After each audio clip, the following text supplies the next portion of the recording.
نگران وزیراعظم انوار الحق کاکڑ کہتے ہیں کہ اسرائیل ظالم اور فلسطینی مظلوم ہیں۔ پاکستان مظلوموں کے ساتھ کھڑا ہے، جنگ بندی کے لیے سعودی عرب سے رابطے میں ہے۔ پاکستان کا غزہ پر اسرائیل کی غیر انسانی بمباری فوری روکنے کا مطالبہ۔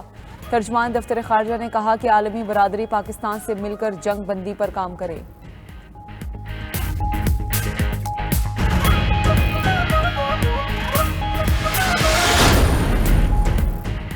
قطر کی مسلح افواج کے chief of staff lieutenant general Salim Hamad Aqeel کا GHQ کا دورہ، army chief general Asim Munir سے ملاقات۔ ISPR کے مطابق ملاقات میں باہمی دلچسپی، پیشہ ورانہ امور اور علاقائی سلامتی کی صورتحال پر تبادلہ خیال۔ Army chief general Asim Munir نے کہا، پاکستان قطر کے ساتھ برادرانہ تعلقات کو قدر کی نگاہ سے دیکھتا ہے۔ پاک فوج قطر کی مسلح افواج کے ساتھ دفاعی اور سیکیورٹی تعاون بڑھانا چاہتی ہے۔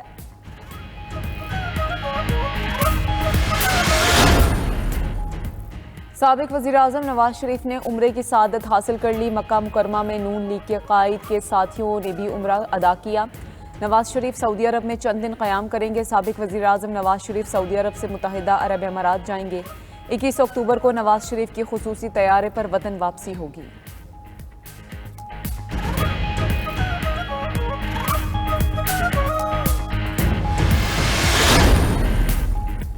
نواز شریف کا وطن واپسی پر تاریخی استقبال ہوگا۔ نون لیگ کے صدر شہباز شریف کا لاہور میں تاجروں سے خطاب، بولے اتحادی حکومت نے ریاست بچائی، سیاست کی پرواہ نہیں کی۔ اگر ریاست نہ بچتی تو سب کی سیاست دفن ہو جانی تھی۔ اگر معاشی استحکام لانا ہے تو ملک میں تقسیم ختم اور سیاسی استحکام لانا ہوگا۔ مریم نواز نے مقامی رہنماؤں سے ملاقات میں گفتگو کرتے ہوئے کہا، نواز شریف نے ہمیشہ ملک کو بحرانوں سے نکالا۔ پاکستان اور عوام کے حق کے لیے کھڑا ہونا نواز شریف کی روایت ہے۔ آج پھر ملک کو نواز شریف کی ضرورت ہے۔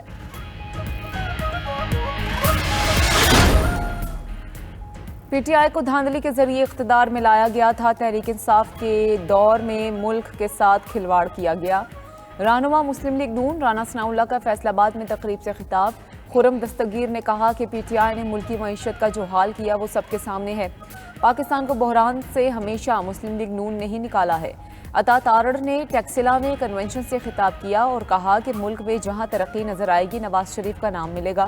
مصدق ملک بولے کہ 21 اکتوبر کو قوم نواز شریف کا شاندار استقبال دیکھے گی۔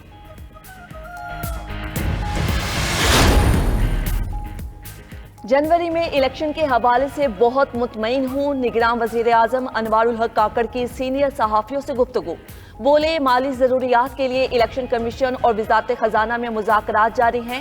بلوچستان میں سیکیورٹی اور گورننس کے چیلنجز درپیش ہیں۔ وسائل کی کمی سے زیادہ بڑا مسئلہ بے انتظامی کا ہے۔ خسارے والے اداروں کی نجکاری کا عمل جلد مکمل کریں گے۔ مقیم غیر ملکیوں کو ہر صورت اپنے وطن واپس جانا پڑے گا۔ ماہر قانون اعتزاز احسن کہتے ہیں کہ آرٹیکل 184(3) کا فیصلہ آئینی ترمیم کے بغیر ختم نہیں کیا جا سکتا۔ نواز شریف مفرور مجرم ہیں، انہیں 1 گھنٹے کی بھی ضمانت نہیں ملے گی۔ 92 نیوز کے پروگرام بریکنگ ویوز ود مالک میں گفتگو کرتے ہوئے اعتزاز حسن نے مزید کہا کہ نواز شریف واپس آئیں تو قانون کے مطابق انہیں جیل میں جانا چاہیے۔ نواز شریف کا کوئی ضامن نہیں، شہباز شریف نے صرف بیان حلفی جمع کرایا ہے۔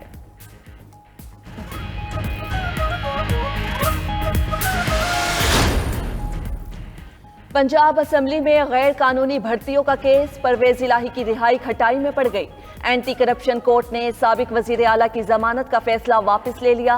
دوسری جانب لاہور کی خصوصی عدالت میں پرویز الہی اور مونس الہی کے خلاف منی لانڈرنگ کیس کی سماعت۔ عدالت کا 23 اکتوبر کو پرویز الہی اور مونس الہی کو پیش کرنے کا حکم۔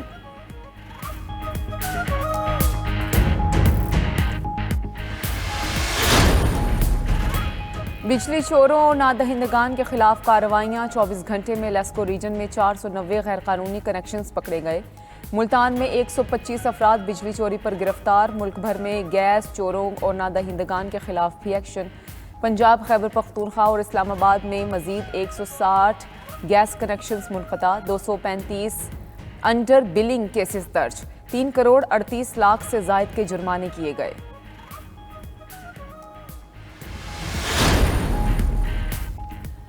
One belt one road forum کے 10 سال مکمل۔ نگراں وزیر اعظم انوار الحق کاکڑ 16 اکتوبر سے چین کا 5 روزہ دورہ کریں گے۔ نگراں وزیر اعظم کی چین کے صدر اور ہم منصب سے ملاقاتوں کا امکان۔ انوار الحق کاکڑ کی سائیڈ لائن پر مختلف ملکوں کے سربراہوں اور وفود سے بھی ملاقاتیں ہوں گی۔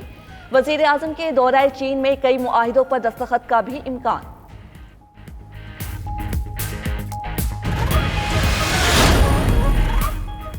چاول کی فصل کی باقیات جلانے سے اسموگ بڑھتا ہے۔ کسانوں کو فصل کی باقیات جلانے سے روکنے کے لیے میڈیا آگاہی فراہم کرے۔ نگران وزیر اعلیٰ پنجاب محسن نقوی کی ساہیوال میں گفتگو۔ مزید کہا، صوبے میں ڈاکٹرز کی کمی کو دور کیا جائے گا، میڈیکل اور صحت کے مسائل حل کریں گے۔ ساہیوال کے ترقیاتی منصوبے مقررہ مدت میں مکمل ہوں گے۔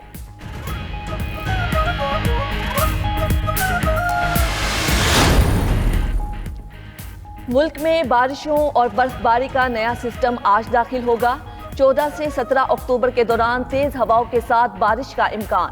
پہاڑی علاقوں میں برف باری متوقع۔ چترال، سوات اور مری سمیت پہاڑی علاقوں میں لینڈ سلائیڈنگ کا خدشہ۔ محکمہ موسمیات کے مطابق لاہور، راولپنڈی اور گجرانوالہ میں اربن فلڈنگ کا بھی خدشہ ہے۔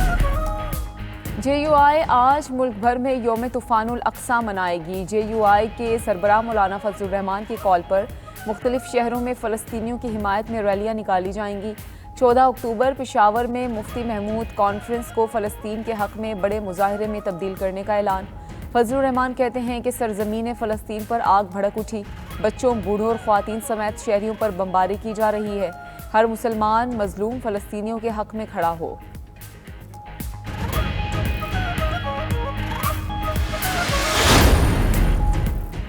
فلسطینیوں کی حمایت اور اسرائیل کی مذمت میں مختلف شہروں میں مظاہرے۔ لاہور میں جامعہ پنجاب میں اسلامی جمعیت طلباء نے فلسطینیوں سے یکجہتی کے لیے ریلی نکالی۔ سینکڑوں طلباء اور طالبات نے شرکت اور اسرائیل کے خلاف نعرے بازی کی۔ فیصل آباد میں جماعت اسلامی کا 24 گھنٹہ گھر میں فلسطینیوں سے اظہار یکجہتی کیمپ۔ سول سوسائٹی، صنعت کاروں، تاجروں اور دیگر کی شرکت۔ مظلوم فلسطینیوں کی حمایت میں پشاور میں بھی ریلی نکالی گئی۔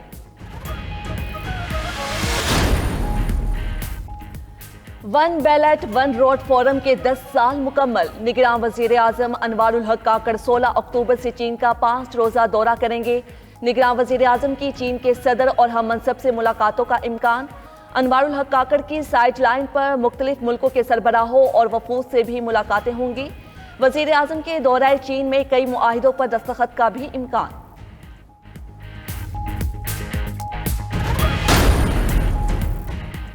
کرکٹ ورلڈ کپ میں پاکستان اور بھارت کے میچ میں ایک دن باقی۔ بھارت کے خلاف میچ کے لیے پاکستانی اسکواڈ کے احمد آباد میں ڈیرے۔ ہوٹل پہنچنے پر کھلاڑیوں کا شاندار استقبال کیا گیا۔ Chairman P C B management committee Zaka Ashraf کی بھی میچ دیکھنے کے لیے بھارت آمد۔ ذکا اشرف کی بی سی سی آئی کے حکام سے ملاقاتیں بھی ہوں گی۔